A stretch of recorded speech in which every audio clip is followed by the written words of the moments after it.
It is said that it's in the province of knowledge to speak and the privilege of wisdom to listen. Excellencies, distinguished ladies and gentlemen, I'd like you to kindly listen with a rapt attention.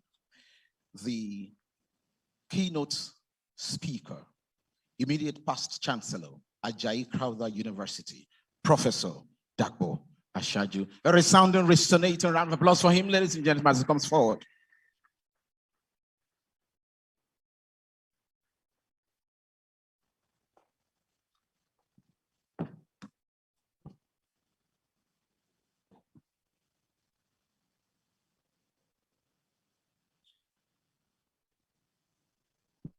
In the name of God the Father, God the Son, and God the Holy Spirit.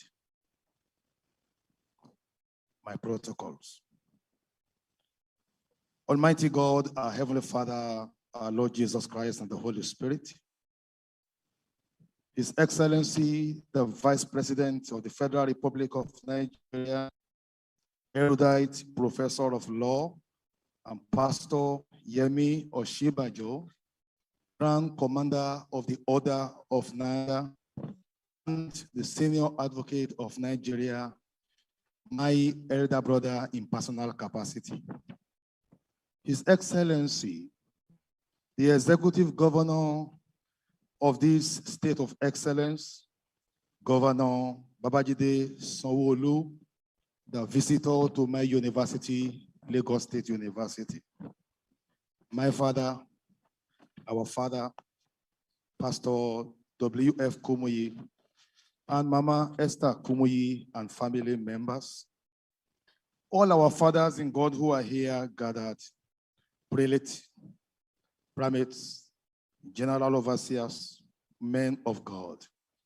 The Minister for Youth and Sports, representing symbolically Federal Executive Council, all the distinguished ministers of the Deeper Life Bible Church, the book reviewer, Professor Olukoju, a fellow ex-vice chancellor, he was vice chancellor of Caleb University, all our leaders in politics and in government, and the authors of this great biography, brothers and sisters in Christ, gentlemen of the press, ladies and gentlemen. I feel most honored to have been asked to speak at this very great event of celebrating our father.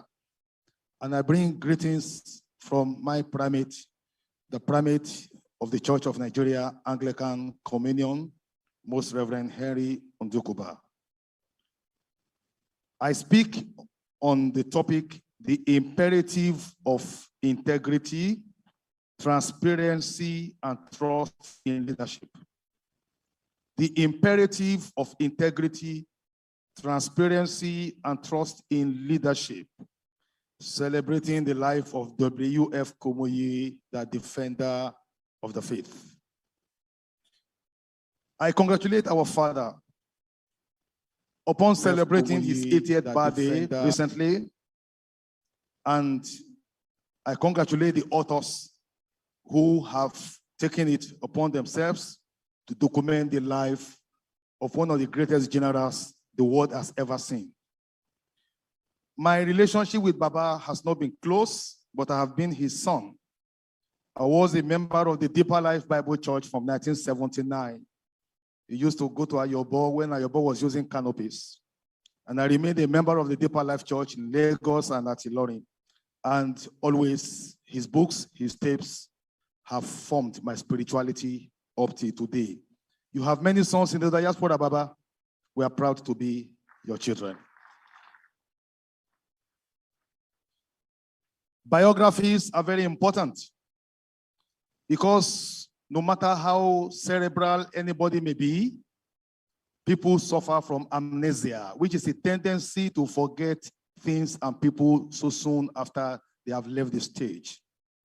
The Chinese rightly wrote that the faintest ink is better than the sharpest memory.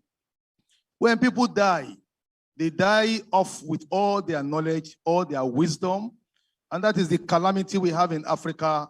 Many of the great people in this country have gone, and gone with them are all their knowledge and all their skills, most of them undocumented.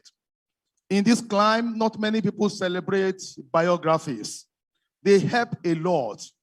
I was invited to be the speaker when the governor of Oyo State was doing Thanksgiving upon his election.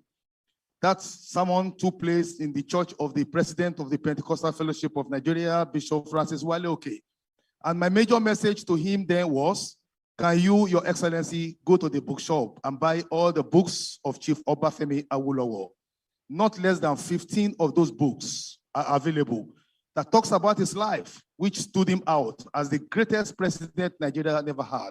A man who touched lives everywhere, a man of excellence, a man of ideas, a man who was a philosopher king, a man who saw ahead, who had television in Ibadan before even the North African countries ever had. He was a man ahead of his time who touched his people. This is the importance of biography. When people are gone, we are still able to learn about their lives. What would the Bible be? What would the church be if not for the biographies of the Bible heroes? We look at their lifestyle, we learn from their mistakes, we learn from their successes, we learn their righteousness and service to God and humanity. Take your mind back to the life history of the patriarchs, Abraham, Isaac, and Jacob. Look at the prophets, Elijah, Elisha, Jeremiah, Nahum, Zechariah, and every one of them, they have their stories to tell, even Jonah. Look at the life of the Lord Jesus Christ and look at the apostles of the Lord Jesus Christ. Is it Apostle Peter? Is it Paul? Is it James? Is it Jude? We all learn from their lives, not just from their teachings. What do you learn from the lives of the martyrs who withstood persecution and at the risk of their lives, like Polycarp, they said, I have served this by God for 80 years. He has done me no wrong. I prefer to die. They were ready to lay their lives down. We learn from their martyrs. We learn from the apologies of the church. Irenaeus, Tertullian, Athanasius, St. Augustine of Hippo. Great men had passed through this Christian journey. We learn from them. We learn from the reformers like Martin Luther, like John Calvin, John Knox, every one of them. These were men who changed society, who changed the kingdom of God.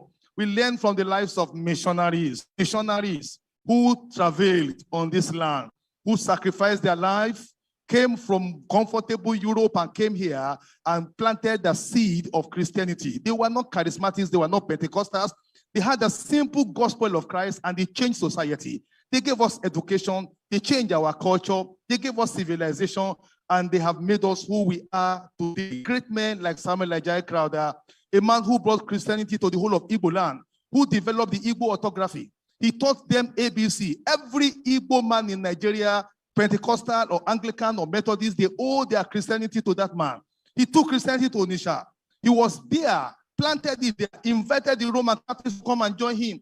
He took Christianity to the Niger Delta. All Niger Deltas owe it. This man died uncelebrated. His body lies beside the cathedral at Marina. Nobody knows such a great man has been. He planted education. He did so many things, celebrated everywhere. We learn their stories. We learn from the God's generals of the Pentecostal world. Is it Charles Parham? Is it Catherine Kuhlman? Is it Florence Crawford? And many of these great people, men and women, they have labored here. This is why biography is very important. It is important that to join the list of these greats is the biography of W.F. Kumuyi, Nigeria's great God general. Definitions. Integrity talks about reputation, good one. It talks about principles, talks about ethical standards, talks about strong conviction. Transparency talks about openness and accountability. Trust talks about dependability and honesty. Faith, simply means somebody who fights in defense of the faith. Recording in progress. We should do everything to be able to defend the faith which was once and for all delivered unto the saints. And leadership here talks about ability to lead, ability to actualize visions, ability to manage people, and ability to have the courage to be able to exercise authority. So having defined these terms, integrity, transparency, and trust are fundamental for the right behavior of leaders and the people in every society. A good name is better than silver and gold. Integrity comes from wisdom, not knowledge. And wisdom comes only from the fear of God. When these virtues are lost, as they appear to be in contemporary Nigeria and the world at large, is it America, is it England, everywhere, we are all hurting, then it is finished for such societies unless God intervenes. Integrity and trust are solid principles that guide human behavior and ethics. When engineers subject products or projects to the integrity test, what they are saying is they want to confirm the quality of the product, if it can withstand pressure, and if it can withstand and achieve the purpose of creating that product, like a building. Transparency makes the leaders to be responsible and accountable to the public that vote them into power. Openness and accountability are essential for people to have trust in their leaders at all levels. Today, all over the world, and especially in Nigeria, most people have lost faith in their governments and the political leaders at all levels because of massive corruption, insecurity, kidnapping for ransom, massacre of innocent communities, impunity of murderers who have infiltrated the security outfits and surround communities in various parts of the country in the name of herdsmen and bandits, failure of basic infrastructure, devaluation of the Nigerian currency. I just came from the UK last week, and it is very, very surprising that the Nigerian naira is exchanging at the rate of 720 naira to a pound. We had a time when pound sterling was at par with naira. We were stronger than the dollar. I was in this country as a young man when we bought a Volkswagen Beetle for 1,680 naira. Peugeot 504 for less than 6,000 naira. People flew to New York return ticket at the cost of 30 naira. What has happened to the good old days? We will continue to talk about the good old days. May those days come back again in the name of Jesus. We are dealing with massive unemployment of skilled youths. As a vice chancellor, it was very painful that most of the students I graduated were found in the job market. It is just hopeless. There's nowhere, there's no job anywhere. The companies are closing down, and churches who ought to be establishing businesses to employ youths are buying them over and opening more places of worship. Churches everywhere, impact is low upon human behavior. We are having this problem. And most worrisome is the brain drain of our young professionals, especially the doctors and the medical experts. You train doctors today, you train them for the international market. It is an unfortunate experience for a country to train its doctors with the taxpayers' money only for them to emigrate to Canada, to England, to whatever they become over there. They are earning money for their own personal pocket. It has no benefit to the country. The country that trained them cannot benefit from them. And so our engineers are going, doctors are going, specialists are going. It is woe to a country that we allow the best of our brains to live. We are dealing now not just with the export of these professionals, but they are dealing with poverty, dealing with inflation, dealing with the dominance of the executive arm, the legislative arm, the judicial arm, the educational arm, economic sectors of the society by one tribe in this country against the constitutional provision of the federal character. These maladies have affected the populace in having trust in government to protect them. Everyone is for himself, God is for us all. People have no confidence that we can be protected again by government. They are not even sure that they can have peace and live in joy and harmony as it used to be. In summary, therefore, the people are disconnected from their government. Politicians are no longer trusted to implement promises they made during electionary campaigns. I can still remember the 5 cardinal principles of Unity Party of Nigeria, Obafemi Awolowo. I can't remember any cardinal principle of any of the political parties today. They promise much, they do little. And it is very unfortunate. This is the matter of trust. People are disconnected from their government. And now Christians are now more vulnerable to experience persecution and attack more than ever before. See what is Afghanistan. See how we are losing ground everywhere. And violence, which has come from one part of the country against the other, is so blind. Mahatma Gandhi said, an eye for an eye will make the whole world go blind. Martin Luther King Jr. advocated non-violent resistance. Violence is not an attractive option anywhere for any people. Why? Because violence is blind. Those that are exporting violence today, the chicken is coming home to roost. It has become so serious now that emirs are no longer safe in their palaces. Emirs are no longer safe on the road. Katsina, which is the home state of the president, is as restive as any other place. And people are asking, how did we get here? Now, Nigerians who are Christians, they have two major sources of spiritual empowerment that guide their philosophy and psychology. And the Nigerian Christian sources are from the Bible as well as from our African tradition. I'm going to quote briefly from the two. Let's go to the Bible. We're talking about integrity, transparency, and trust today as far as leadership is concerned. Proverbs chapter 11 verse 3 says, the integrity of the upright guides them, but the crookedness of the treacherous will destroy them. Proverbs chapter 28 verse 6 says, better is a poor man who walks in his integrity than a rich man who is wicked in his ways. Crookedness is another way of talking about corruption. When you are talking about corruption, ladies and gentlemen, Nigerians at the lower level are even more corrupt than people who are there at the unless there is a general rebirth and sanctification of the human heart, man is terribly wicked. God who created us said he regretted he made man. God was so frustrated with sin in the time of Noah, and our time is lacking to the time of Noah. God said, I regret that I have made man, because the imagination of the heart of man is continuously evil. God was so frustrated, he opened the windows of heaven, brought water, and wiped out the whole of humanity. If God could destroy the whole world and spare only a family of 8, and from the 3 sons of Noah, you have Shem, Japheth, and Ham. You have the Caucasians, the Mongoloids, and also the Negroid. God can do it again, and he will do it again. Not any longer with water, but with fire. So the world we have to be at edge. We are in the era of Noah. Everywhere is uncomfortable. I got to America, I saw white men sleeping under the bridge. People are poor, people are suffering. It's terrible. We need God to intervene, and God will intervene in the name of Jesus Christ. God Almighty is telling us here, we should hold on to integrity. Crookedness is the way of talking about corruption. Nigerians are very corrupt. Everybody wants to cheat the other. The young people today are not ready to go and work. I have served in Lagos State University for 38 good years. I was a pioneer. Became professor there about 20 years. I stayed, and I'm still developing people, producing people there. And I'm proud to be there. But these younger people don't want to do that. They want to get rich quick. They do yahoo. They dress like irresponsible people. They have earrings in their ears. Where was the church when the youths exploded? Proverbs chapter 4 verse 25 to 27 says, let your eyes look direct forward, and your gaze let it be straight before you. Ponder the path of your feet, then all your ways will be sure. Do not swerve to the right or the left. Turn your foot away from evil. That's what integrity is talking about.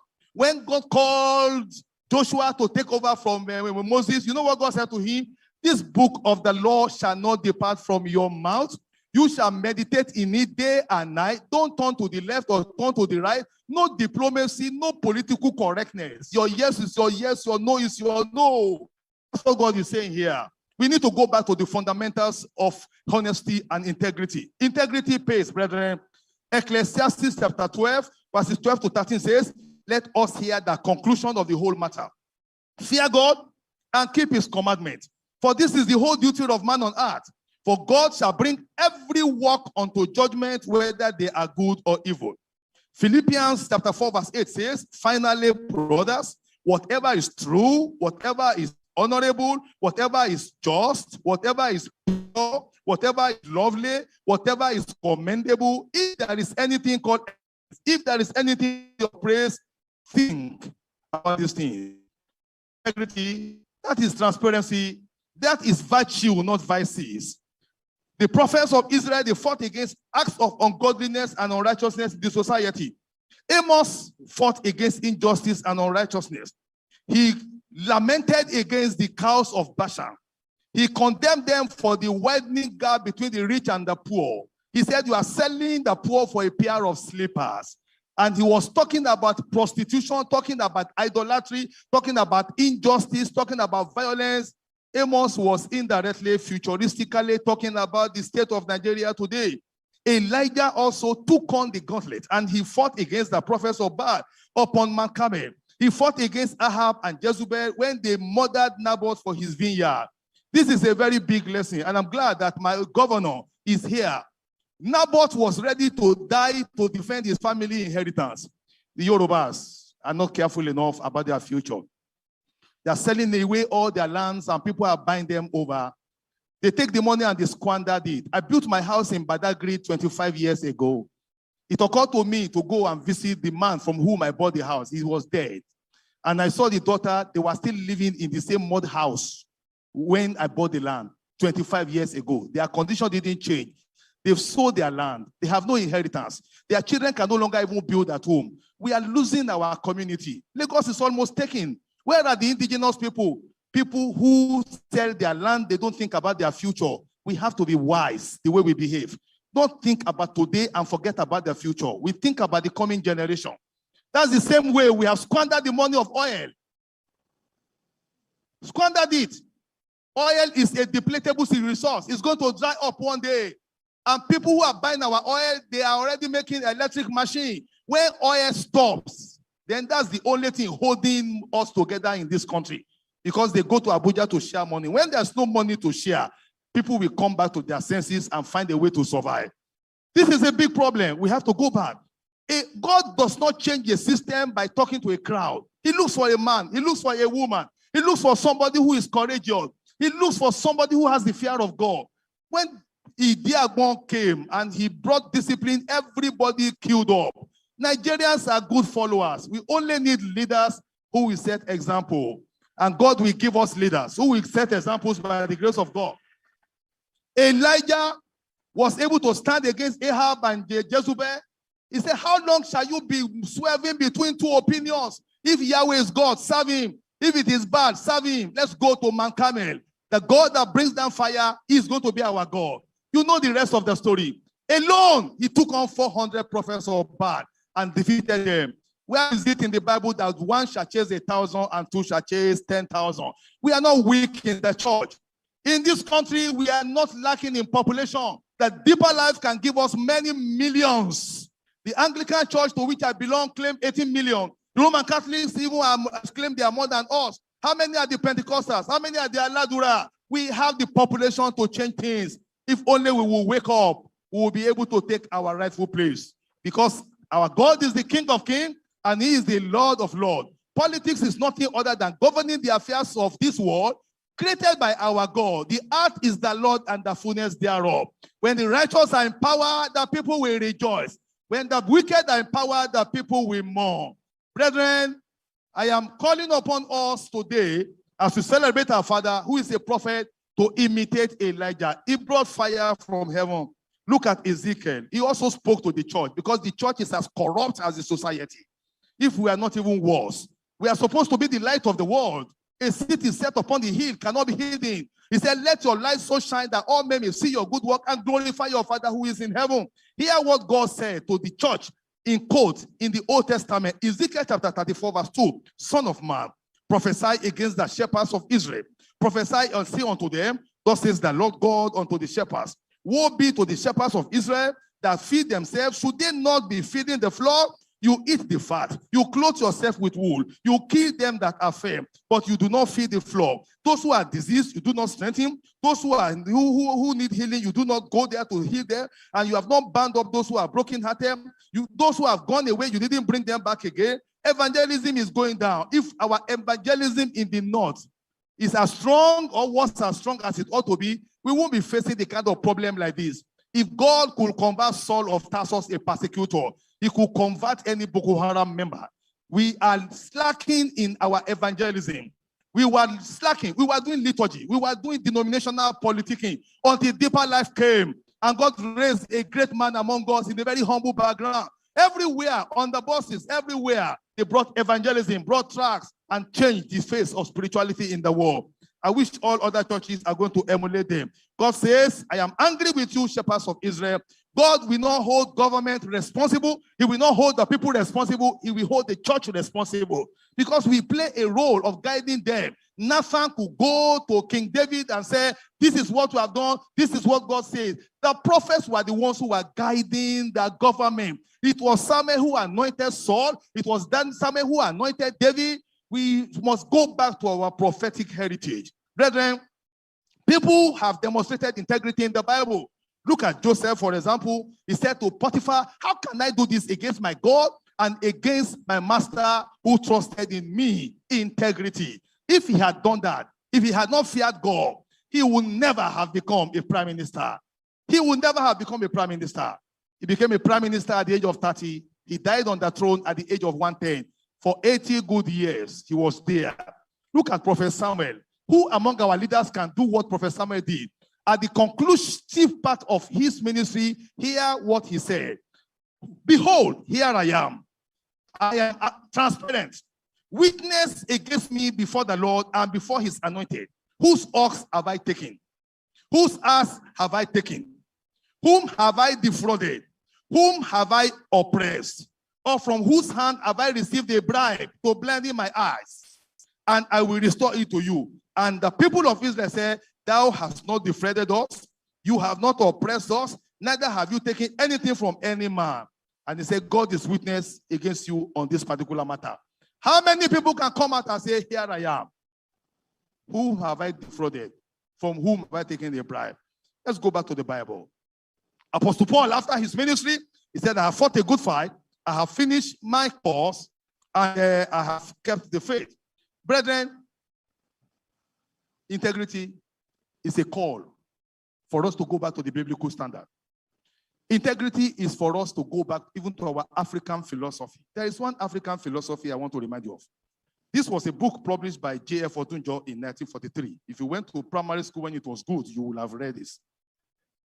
Iṣẹ́ lóògùn ṣẹ́, múra sí iṣẹ́ rẹ ọ̀rẹ́ mi, iṣẹ́ la fi ń dẹni gíga, bí a kò bá rẹ́ni fẹ̀yìntì, bí ọ̀lẹ là ń rí, bí a kò bá rẹ́ni gbẹ́kẹ̀lé, àtẹramọ́ṣẹ́ ẹni, ìyá rẹ lè lówó lọ́wọ́, bàbá rẹ lè lẹ́sìn lẹ́ẹ̀kan, tí o bá gbójúlé wọn, òtítọ́ ni mo sọ fún ọ, apálára, ìkúnníye kan, báyé fẹ́ ọ lónìí, tí o bá lówó lọ́wọ́, wọ́n á tún fẹ́ ọ lọ́la, àbí kó wà nípò àtàtà, ayé ayé ọ sí tẹ̀ríntẹ̀rín, jẹ́ kí o dẹni tí ń rágó, kó rí bí wọ́n ti ń yímú sí ọ. Ìyà ń bẹ fọ́mọ tí kò gbọ́n, ẹkún ń bẹ fọ́mọ tí ń sá kiri. Má fòwúrọ̀ ṣeré ọ̀rẹ́ mi, múra ṣiṣẹ́, ọjọ́ ń lọ. Please give me 5 more minutes and let me round off this. They learn even from the musicians among us. Look at this song by Ebenezer Obey.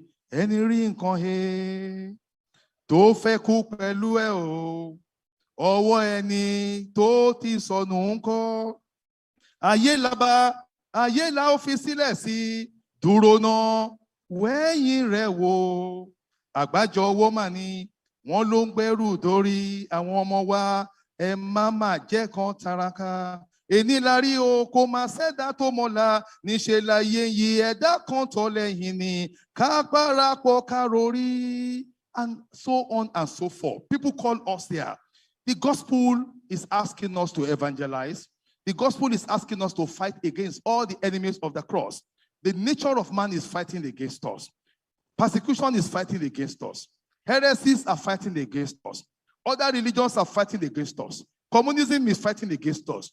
Secularism is fighting against us. Philosophy is fighting against us. Paganism is fighting against us. And all sorts of evil practices are coming up today, like homosexuality, like so many other things are coming here. The church has a lot of work to do. We need to stand, brethren, to defend this Christian church. People who stood courageously. Moses said, let my people go. Joshua said, choose today who you will serve. Elijah challenged the prophets of Baal.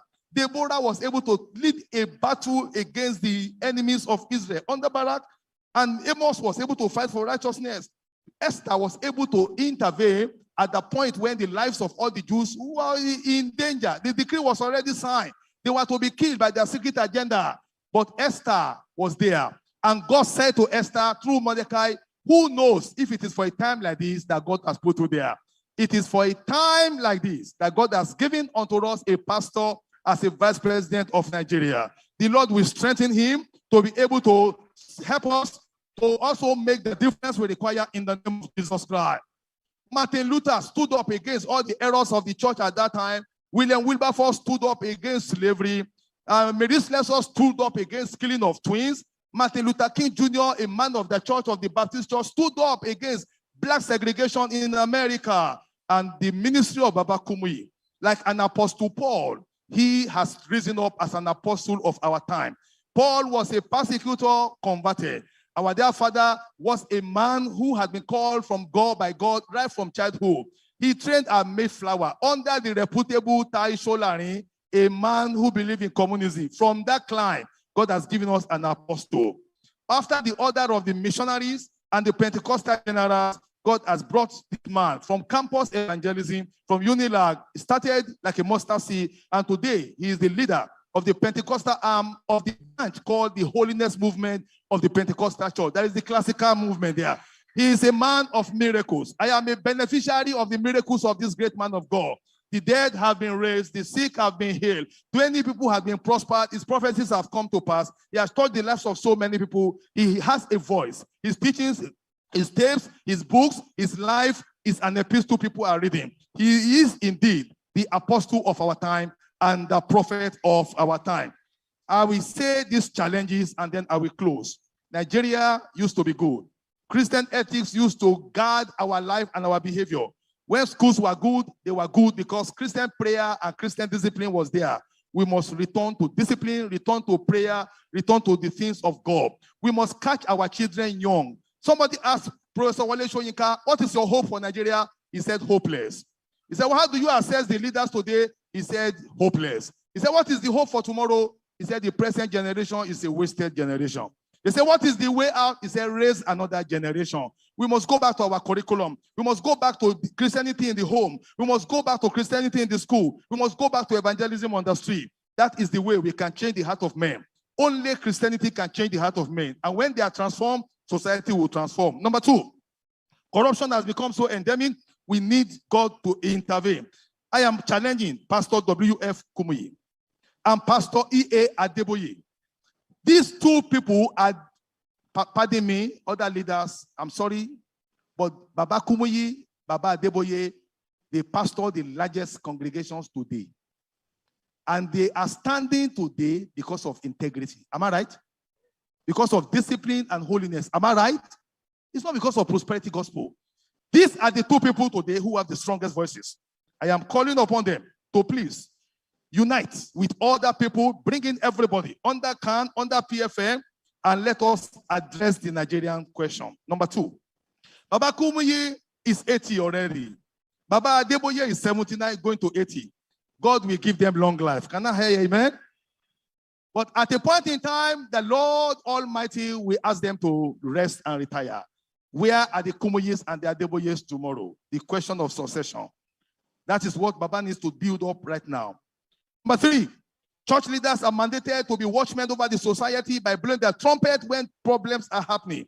It is not enough for us to keep quiet and pastor our churches and have large congregation. When crisis comes, everybody will be a victim.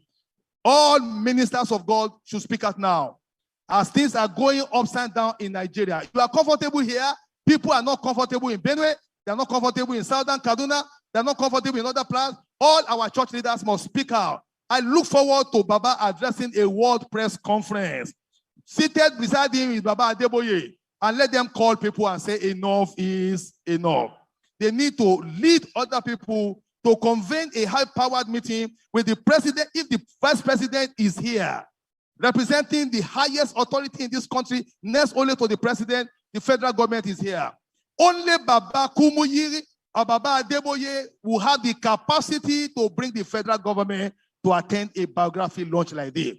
Let Baba and all other leaders and primates and prelates of the Methodist Church, let them sit down with the government of this country and say, let us sit down at the round table and let us guide you as a prophet. Let's get out of this problem. There's a quagmire. People are hopeless. People can't travel. People are in fear. People are losing faith in God. People are going to other religion. That must not be. Baba, you need to do this for us as a watchman over the society. You need to meet with them.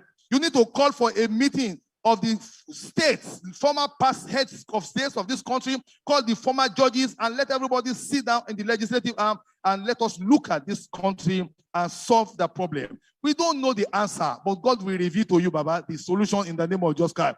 If Baba Kumuyi says, everybody come, I want to meet with you, they will listen to you, sir. Your voice is what we are looking for, and God will help you to be that voice indeed in Jesus' name. Brethren, the church must be the light. We must not do what others do. We must have integrity wherever we are. We are all agents of God. Dear Father, Pastor W.F. Kumuyi, Mama Kumuyi, all our fathers in God, rulers in government, brothers and sisters, ladies and gentlemen, I join you in congratulating our dear father, our dear mentor, on his recent attainment of the age of 80. And we are asking, as God has made him a defender of the Christian faith today, Baba, even at old age, he will be able to rise up and he will be able to take his position again. Not over Deeper Life, but over the entire body of Christ. Baba, don't forget, God called Moses at the age of 80. Your ministry has just begun. In the name of the Father, name of the Son, and name of the Holy Spirit.